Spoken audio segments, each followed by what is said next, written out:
उत्तराखंड में समान नागरिक संहिता लागू करने की तैयारी। कमेटी ने मुख्यमंत्री पुष्कर सिंह धामी को सौंपा संहिता का ड्राफ्ट। सीएम बोले पूरा होगा सरकार का वादा।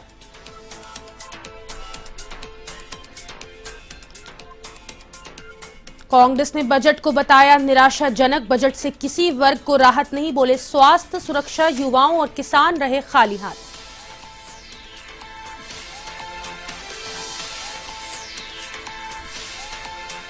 अल्पसंख्यक ने जन संवाद यात्रा पहुंची जसपुर। भाजपा कार्यकर्ताओं ने किया स्वागत। अल्पसंख्यक समुदाय तीसरी बार मोदी सरकार लाने के लिए हुआ वचनबद्ध।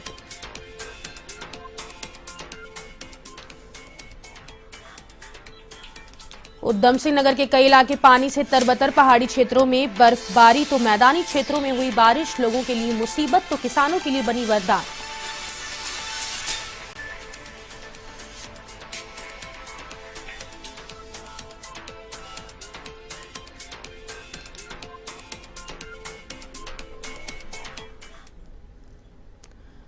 नमस्कार, आप देख रहे हैं वन उत्तराखंड। आपके साथ हूं मैं सदफ फातिमा और बुलेटिन की शुरुआत करेंगे इस वक्त की खबर के साथ। मुख्य सेवक सदन में आयोजित एक कार्यक्रम में यूसीसी समिति की अध्यक्ष न्यायमूर्ति रंजना प्रकाश देसाई ने मसौदा समिति के सदस्यों के साथ उत्तराखंड के मुख्यमंत्री पुष्कर सिंह धामी को यूसीसी मसौदा रिपोर्ट सौंप दी है।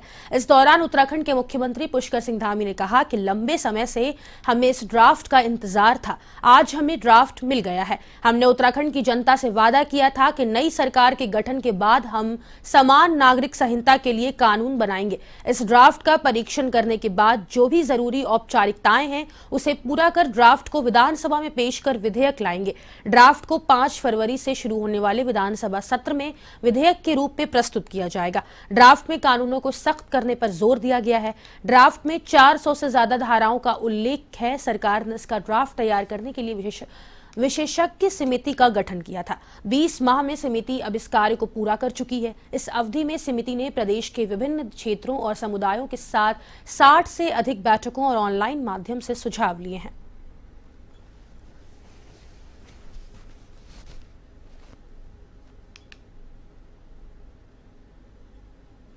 मेरे साथ हमारी अभी जिन्होंने कार्यभार संभाला है नई मुख्य सचिव राधा रतूड़ी जी और सभी उपस्थित हमारे मीडिया के सभी मित्रों, मैं सबसे पहले तो आप सबका धन्यवाद करता हूं कि आप सबके द्वारा लगातार जब हमने पहली बार विधानसभा का उत्तराखंड का जो आम चुनाव हुआ था, उस चुनाव के समय आप सबके समक्ष हमने ये संकल्प रखा था, हमारे प्रधानमंत्री आदरणीय नरेंद्र मोदी जी के मार्गदर्शन में और उन्हीं की प्रेरणा से हमारी पार्टी ने ये संकल्प पत्र उत्तराखंड की देवतुल्य जनता के सामने रखा था कि नई सरकार के गठन होते ही हम सबसे पहले कोई काम करेंगे तो वो समान नागरिक संहिता को लाने के लिए कमेटी बनाने का काम करेंगे। उस दिशा में हम आगे बढ़ेंगे।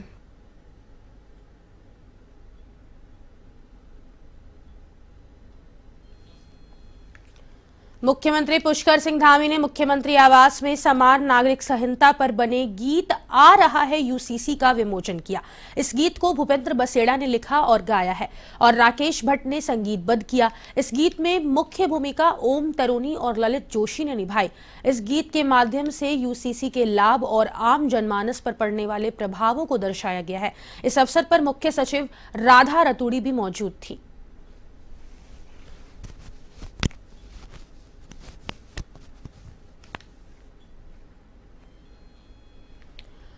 यूसीसी ड्राफ्ट कमेटी ने यूनिफॉर्म सिविल कोड का ड्राफ्ट सौंप दिया है। इसको लेकर विपक्ष अभी भी हमलावर है और यूसीसी का ड्राफ्ट मिलने पर आगे की रणनीति बनाने की बात कर रहा है। कांग्रेस प्रदेश अध्यक्ष करण माहरा ने कहा कि यूनिफॉर्म सिविल कोड भाजपा का चुनावी मुद्दा रहा है।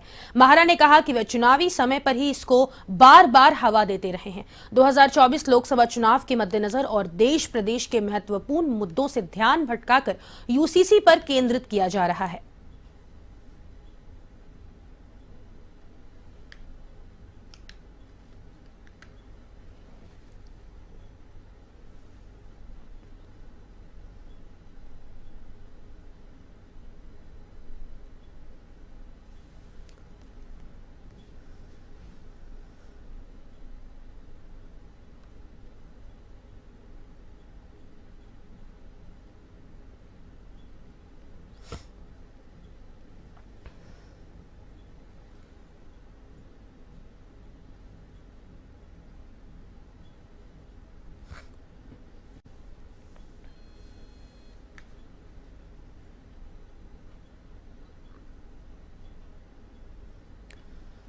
यूसीसी ड्राफ्ट कमेटी ने यूनिफॉर्म सिविल कोड का ड्राफ्ट सौंप दिया है। इसको लेकर विपक्ष अभी भी हमलावर है और यूसीसी का ड्राफ्ट मिलने पर आगे की रणनीति बनाने की बात कर रहा है।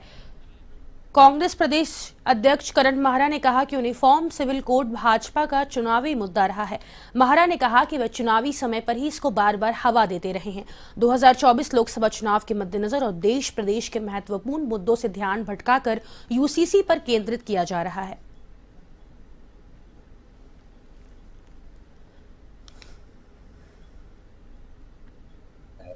और भाजपा के दिमाग में इस समय जो जितने बड़े मुद्दे उनको दबाने के लिए और कुछ है नहीं। चाहे आप केदारनाथ में सोने की चोरी देख लीजिए, यूसीसी देख लीजिए, नहीं ये SSC भर्ती घोटाला देख लीजिए, पटवारी पेपर लीक, अंकिता भंडार केस, शराब नीति, खनन नीति, ये सारी ऐसी चीजें हैं जिसमें बीजेपी को बैकफुट में आना पड़ा। मंत्रियों के कार्यों की सीबीआई जांच के निर्देश हाईकोर्ट दे रही है और सरकार जो है सुप्रीम कोर्ट में अपील कर रही है और अपील खारिज हो रही। तो ये सारे ऐसे विषय हैं जिसमें बीजेपी को सेटबैक है और सब चीज को ढकने के लिए एक उनका फिर से प्रयास है, हर बार चुनाव से पहले होता है। कांग्रेस ने केंद्रीय अंतरिम बजट को खोदा पहाड़ और निकली चूहिया जैसा बताया है। पार्टी के प्रदेश अध्यक्ष करण माहरा ने बताया कि बजट में स्वास्थ्य, सुरक्षा, युवाओं को लेकर कोई बड़ी बात सामने नहीं आई। उन्होंने कहा कि जिस तरह से यह माना जा रहा था कि लोकसभा चुनाव से पहले ये बजट पेश किया गया, उसमें जनता के लिए लोक लुभावनी बातें सामने आएंगी, लेकिन ऐसा कुछ भी देखने को नहीं मिला। करण माहरा ने कहा कि निर्मला सीतारमण ने कहा कि जुलाई में सरकार आम बजट पेश करेगी, लेकिन वे अभी से कैसे कह सकती हैं कि उनकी ही सरकार केंद्र में आएगी।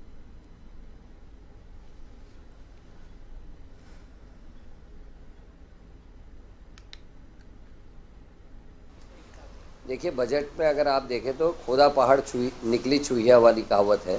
बजट में कुछ भी नहीं है। आप लखपति को करोड़पति की बात करें, लखपति तो लोग अपनी मेहनत से बने हैं। जो सही में गरीब थे वो कौन लखपति बना? मुझे दो चारों के नाम बता दीजिए कि मोदी जी की फलाना स्कीम से फलाना महीना जो है लखपति बनी। ऐसे कोई भी उदाहरण देखने को नहीं मिलते। ना तो किसानों के लिए कुछ है। जिस सरकार में 700 किसान आंदोलन मर गए, 5 किसान या 4 किसान एक मंत्री के बेटे ने गाड़ी से कुचल दिया, उन किसानों के लिए आज इस बजट में कुछ नहीं दिखाई देता। इस बजट में बेरोजगारों के लिए कुछ नहीं है, ना ही टैक्स में कोई छूट है, किसी भी तरह की कोई छूट नहीं है। कोरोना से भयानक हालात हमने इस देश में देखे। मुझे लगता था इस बार स्वास्थ्य के लिए एक अलग से बढ़िया बजट होगा, वो भी कहीं नहीं दिख रहा। फौज कमजोर हो रही दिन प्रतिदिन। कांग्रेस के वरिष्ठ नेता प्रदीप टम्टा ने केंद्र सरकार के अंतरिम बजट को निराशाजनक करार दिया है। अल्मोड़ा में पत्रकारों से वार्ता में उन्होंने कहा कि युवा, नारी और किसानों के लिए इसमें कोई आशाजनक बातें नहीं की गई है। टम्टा ने कहा कि उत्तराखंड के परिप्रेक्ष्य में भी बजट ने लोगों की अपेक्षाओं के साथ खिलवाड़ किया है। उन्होंने कहा कि ग्रानी बोनस सहित हिमालयी राज्यों को विशेष राज्य का दर्जा देने जैसे अहम बातों पर वित्त मंत्री मौन साधे रही हैं। वहीं संसाधनों की वृद्धि, विशेष तौर पर रेल परियोजनाओं पर कोई ध्यान नहीं दिया गया है। सरकार ने अपने इस बार के कार्यकाल के अंतरिम बजट में जनता के लिए कोई खास काम नहीं किया।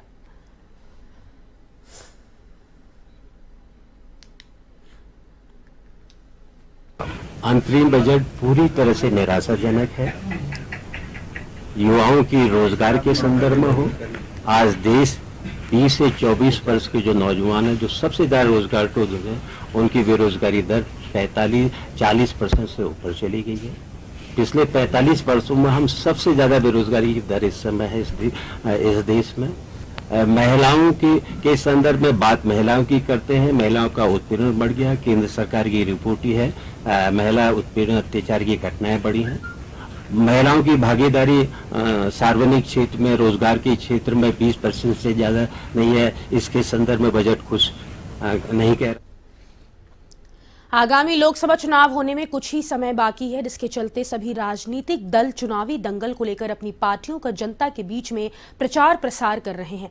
वहीं अब सत्ताधारी पार्टी भारतीय जनता पार्टी आगामी 9 फरवरी से गांव चलो अभियान की शुरुआत करने वाली है। इस बात को लेकर भाजपा प्रदेश प्रवक्ता विपिन कैंथोला ने कहा कि भाजपा 9 से 11 फरवरी तक गांव चलो अभियान चलाएगी और इस अभियान के दौरान प्रत्येक भाजपा नेता गांव-गांव पहुंचकर मोदी सरकार की उपलब्धियों की जानकारी आम जनमानस को देंगे।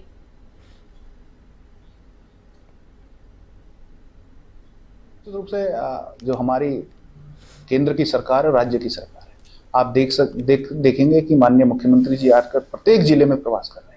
और जिस प्रकार से माताएं उनके कार्यक्रमों में उमड़ करके आ रही हैं, जिस प्रकार से माताएं उनका स्वागत कर रही हैं, तो ये मैं कह सकता हूं कि जिस प्रकार से हमने चाहे 33% का आरक्षण की बात हो, या उत्तराखंड के अंदर क्षैतिज आरक्षण की बात हो, या उत्तराखंड के अंदर पंचायतों में, नगर पालिकाओं में, नगर निगमों में हमारी सरकार ने 50% आरक्षण देने की बात की हो, जिसके फलस्वरूप आप देख सकेंगे कि बड़ी संख्या में आज माताएं प्रधान हैं, बीडीसी मेंबर हैं, जिला पंचायत हैं, नगर निगम में मेयर हैं, नगर पालिकाओं के अध्यक्ष।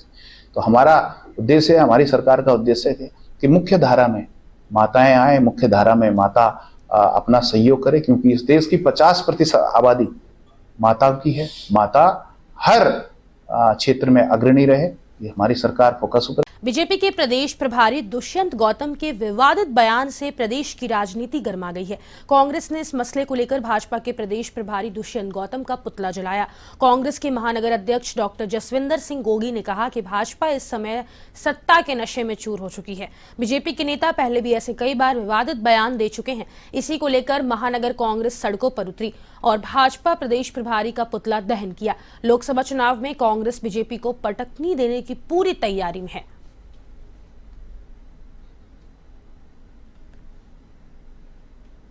देखिए, दुष्यंत गौतम जी का जो ये बयान आया है, इसका हम लोग कड़ा विरोध करते हैं और इसकी जितनी भी निंदा की जाए उतनी कम है। और मुझे लगता है कहीं ना कहीं इन्होंने अपना मानसिक संतुलन खो दिया है, इस तरह की बयानबाजी कर रहे हैं। और ये भाजपा के नेताओं की आदत सी बन गई है, ये नशे में चूर है और इस तरह के बयानबाजी ये लोग कर रहे हैं। इसका आज महानगर कांग्रेस कमेटी हम लोग कड़ा विरोध कर रहे हैं और हम लोगों ने दुष्यंत गौतम और भाजपा सरकार का सबका पुतला दहन किया। और अगर ये लोग बाज नहीं आएंगे तो इनका हम विरोध करते रहेंगे। और सरवानन घाट पर शिव शक्ति धाम दासना के पीठाधीश्वर महामंडलेश्वर नरसिंह नारायण गिरी महाराज ने अपने शिष्यों के रक्त से प्रधानमंत्री मोदी और मुख्यमंत्री पुष्कर सिंह धामी को पत्र लिखा। पत्र में मद्रास हाईकोर्ट ने हिंदुओं के मंदिरों से गैर हिंदुओं को दूर रखने का जो निर्णय दिया है उसको सारे देश में लागू करने की मांग की गई है। उन्होंने कहा कि विशेष रूप से अयोध्या और हरिद्वार से इसकी शुरुआत करनी चाहिए। इस दौरान उनके साथ स्वामी सत्यव्रतानंद और उनके शिष्य और अन्य संत भी उपस्थित थे।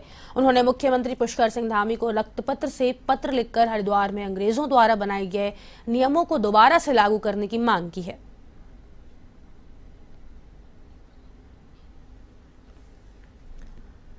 रायवाला थाना पुलिस ने शराब तस्करी करने के आरोप में पूर्व ग्राम प्रधान के भाई को गिरफ्तार किया है। पुलिस ने आरोपी के कब्जे से 5 पेटी शराब बरामद की है। रायवाला थाना प्रभारी निरीक्षक देवेंद्र सिंह चौहान ने बताया कि शराब तस्करी की सूचना पर पुलिस ने गोहरी माफी के एक खेत में अचानक छापेमारी की। इस दौरान पूर्व ग्राम प्रधान का भाई शराब के साथ मौके पर पकड़ा गया।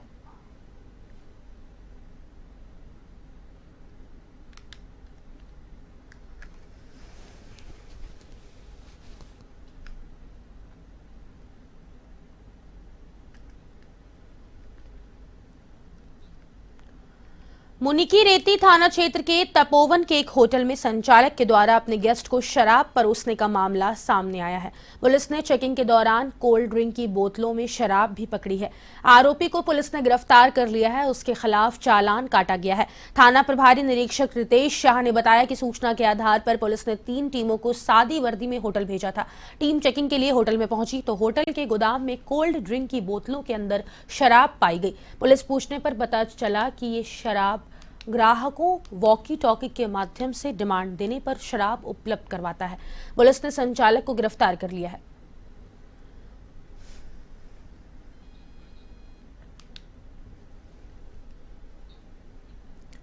जनपद उधम सिंह नगर के जसपुर में पूरे नगर को नगर निकाय चुनाव के प्रत्याशियों द्वारा पोस्टरों से साट दिया गया है। नगर में जगह जगह प्रत्याशियों के पोस्टर लगे हुए हैं। वहीं नगर निकाय चुनाव को लेकर प्रत्याशियों के बीच होड़ शुरू हो गई है। आपको बता दें कि पोस्टरों को देखकर ऐसा लग रहा है कि जैसे नगर निकाय चुनाव बहुत जल्द होने वाले हैं। वहीं पूर्व विधायक शैलेंद्र मोहन सिंघल नगर निकाय चुनाव को लेकर लोगों में उत्साह देख रहे हैं, लेकिन जब तक सीटों की लॉटरी नहीं निकलती है कुछ भी कहना जल्दबाजी होगी। विधायक का कहना है कि पहले लोकसभा चुनाव हो जाए, उसके बाद निकाय चुनाव को लेकर आरक्षण आ जाए, उसके बाद ही लोगों को अपनी दावेदारी पेश करनी चाहिए।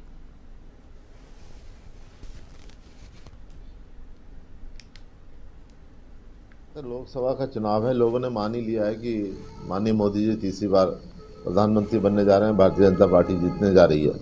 तो विपक्षी दलों ने अपना जो है किसी तरह का दावा पेश नहीं कर रहे, बिल्कुल किसी तरह का उनमें उत्साह नहीं है। तो जाहिर है कि लोकसभा में किसी तरह का विपक्षी दल द्वारा प्रचार नहीं किया जा रहा।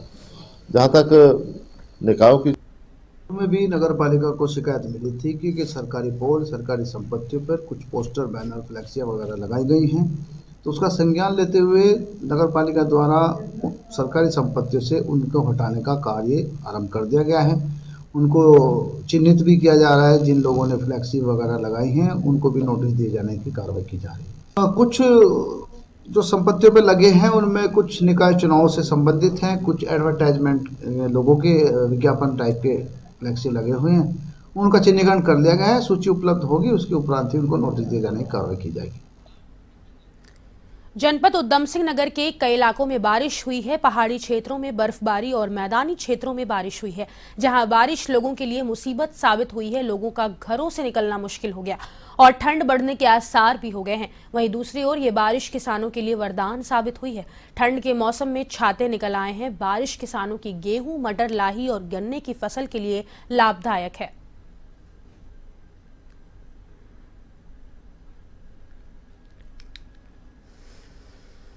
नुकसान तो ये है कि जैसे कहीं किसी को इंजन चला के लगाना पड़ता है, पानी लाइट नहीं आती है, कहीं ऊंचे खेत हैं जहाँ पानी का साधन नहीं है तो वहाँ पानी अपने आप दे दिया उसने ऊपर वाले ने।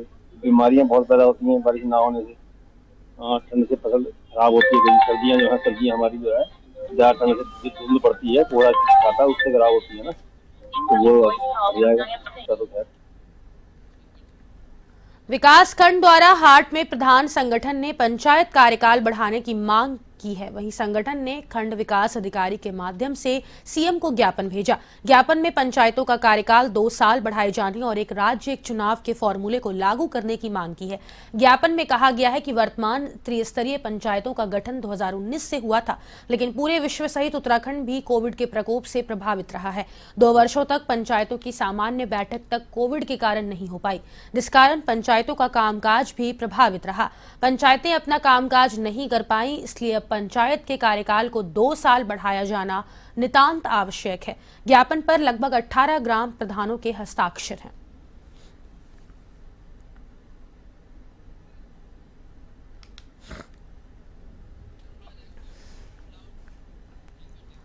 प्रदेश में ड्रग इंस्पेक्टरों की कमी को देखते हुए ड्रग प्रशासन ने शासन को लोक सेवा आयोग को अध्याचन भेजा है। ड्रग कंट्रोलर ताजबर सिंह ने बताया कि अभी हमारे पास केवल 2 ड्रग इंस्पेक्टर हैं और 4 SID हैं। उन्होंने कहा कि 19 ड्रग इंस्पेक्टरों की जगह रिक्त है, जिसे लेकर लोक सेवा आयोग को अध्याचन भेजा जा रहा है। लोक सेवा आयोग मई माह में परीक्षा आयोजित करेगा, जिसके जरिए ड्रग इंस्पेक्टरों की जो कमी देखने को मिल रही है उसकी भरपाई की जा सकेगी।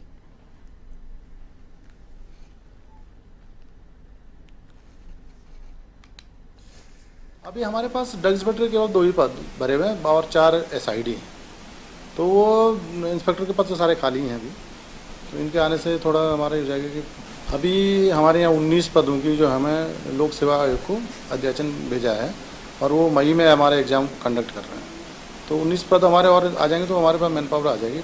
अभी तो बहुत ही ज़्यादा कमी है इंस्पेक्टर की, तो इसको शायद उससे पूर्ण हो जाएगी। उत्तराखंड के कुमाऊं से जनपद उधम सिंह नगर में घूमती हुई अल्पसंख्यक स्नेह जन संवाद यात्रा जसपुर पहुंची, जहां भाजपा कार्यकर्ताओं ने जसपुर झंडा चौक पर फूलमाला पहनकर गर्मजोशी से स्वागत किया। जसपुर विधानसभा पहुंचने पर भाजपा के पूर्व विधायक डॉक्टर शैलेंद्र मोहन सिंघल, भाजपा नगर अध्यक्ष राजकुमार सिंह चौहान, ओबीसी मोर्चा के नगर अध्यक्ष अशोक खन्ना की अगुवाई में भाजपा कार्यालय पहुंची, जहां अल्पसंख्यक समुदाय के लोग फिर तीसरी बार केंद्र में मोदी सरकार लाने के लिए वचनबद्ध हुए।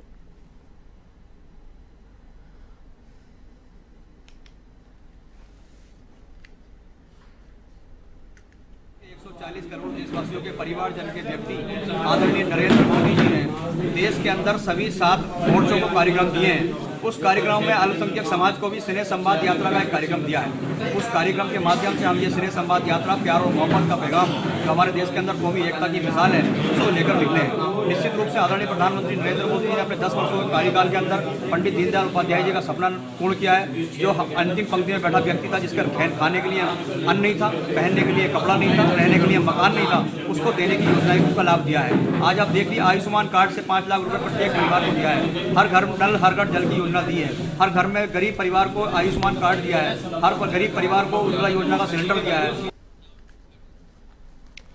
उत्तराखंड के पर्वतीय इलाकों में कहीं बर्फबारी तो कहीं कड़ाके की ठंड का प्रकोप जारी है। वहीं धूप छांव के बीच अल्मोड़ा में मौसम ने करवट बदली और झमाझम बारिश से सर्दी बढ़ी है।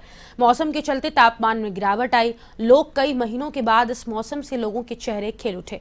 लोगों को कहना है कि मौसम को देखते हुए लग रहा है कि अल्मोड़ा जिले के रानीखेत, बिनसर, जागेश्वर धाम आने वाले समय में हिमपात होगा। नैसर्गिक सौंदर्य का लुत्फ उठाने पर्यटकों की काफी तादाद होने वाली है।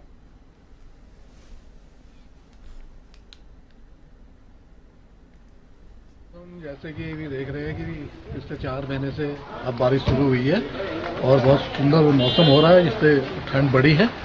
और इसी के साथ साथ देर रात तक ये भी होता संभावना है कि अल्मोड़ा में बर्फ़ पड़े और इससे किसानों को निश्चित रूप से बड़ी राहत मिलेगी कि किसान यहाँ की जो खेती जो बारिश की वजह से रुकी पड़ी थी वो अब जरा ग्रोथ करना शुरू करेगा। अभी बर्फ़ पड़ने पे डिपेंड करता है। बर्फ़ पड़ गई तो फिर पर्यटक, हम पहाड़ को दौड़ लगाते हैं, पर्यटक आएंगे इधर से। जबकि इधर जागेश्वर से लेकर इधर डोल आश्रम, जागेश्वर जो हमारे लंबे इंतजार के बाद पहाड़ों की रानी मसूरी में सीजन का पहला हिमपात हुआ है, जिससे यहां रहने वाले लोगों ने भी राहत की सांस ली है।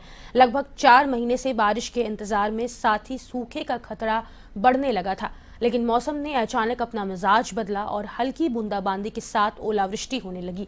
साथ ही मसूरी के ऊंचाई वाले क्षेत्र में हल्की बर्फबारी होने लगी। धनोल्टी में भी बर्फबारी हो रही है। अभी भी बारिश और बर्फबारी का दौर जारी है। इसके बाद यहां पर कड़ाके की सर्दी पड़ने लगी है। लोगों को अलाव का सहारा लेना पड़ रहा है। अब पर्यटकों के भी भारी संख्या में पहुंचने की उम्मीद जताई जा रही है, जिससे होटल व्यवसायियों और व्यापारियों में पर्यटक सीजन की फिर उम्मीद जगी है।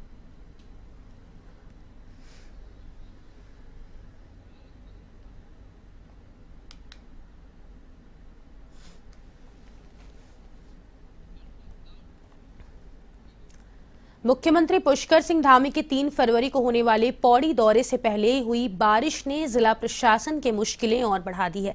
देर रात हुई बारिश के चलते कंडोलिया मैदान में पानी भर जाने से कीचड़ की स्थिति उत्पन्न हो गई है, जिसे ठीक करने के लिए जिला प्रशासन युद्धस्तर पर कार्य करता हुआ दिखाई दे रहा है। राहत भरी खबर यह है कि आज मौसम खुला हुआ है और धूप होने के कारण मैदान को सही करने का काम किया जा रहा है।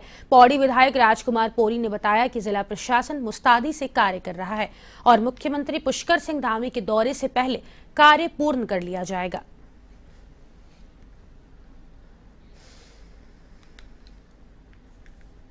जिलाधिकारी से बात हुई है और इस संबंध में वास्तव में परसों बारिश हुई और उसके चलते जो है मैदान थोड़ा सा गीला हो गया था, पर प्रशासन बड़ी मुस्तैदी के साथ में काम कर रहा है और बड़ी अच्छी व्यवस्था के साथ उसको सफाई का काम कर रहे हैं। और आज अच्छी धूप निकली हुई है। निश्चित रूप से कल तक जो है मैदान बढ़िया मुख्यमंत्री के स्वागत के लिए तैयार रहेगा। बारिश के साथ बर्फबारी का सिलसिला शुरू होने से पर्यटकों के चेहरे खिले हुए हैं, वहीं लोगों को दिक्कतें भी हुई है।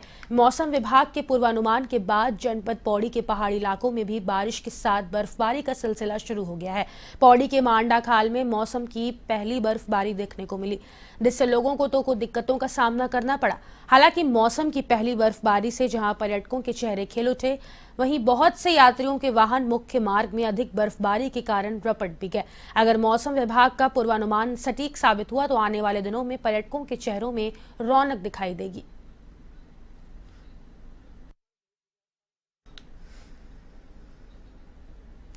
विधायक शिव अरोरा ने दिव्य ज्योति जागृति संस्थान द्वारा आयोजित श्रीमद् भागवत कथा का दीप प्रज्वलित कर शुभारंभ। रुद्रपुर दिव्य ज्योति जागृति संस्थान के तत्वाधान में गांधी पार्क में श्रीमद् भागवत कथा का आयोजन किया। क्षेत्रीय विधायक शिव अरोरा मुख्य अतिथि थे। उन्होंने दीप प्रज्वलित कर कथा का शुभारंभ किया। इस दौरान विधायक शिव अरोरा को दिव्य ज्योति जागृति संस्थान के स्वामी उमेशानंद द्वारा अंगवस्त्र भेंट कर सम्मानित किया गया। वहीं विधायक बोले कि श्रीमद् भागवत कथा के श्रवण मात्र से अंतरमन में शुद्धता, शांति के वातावरण का संचार होता है। इसके सुनने मात्र से भगवान कृष्ण की लीलाओं के सुखद अनुभव का एहसास होता है।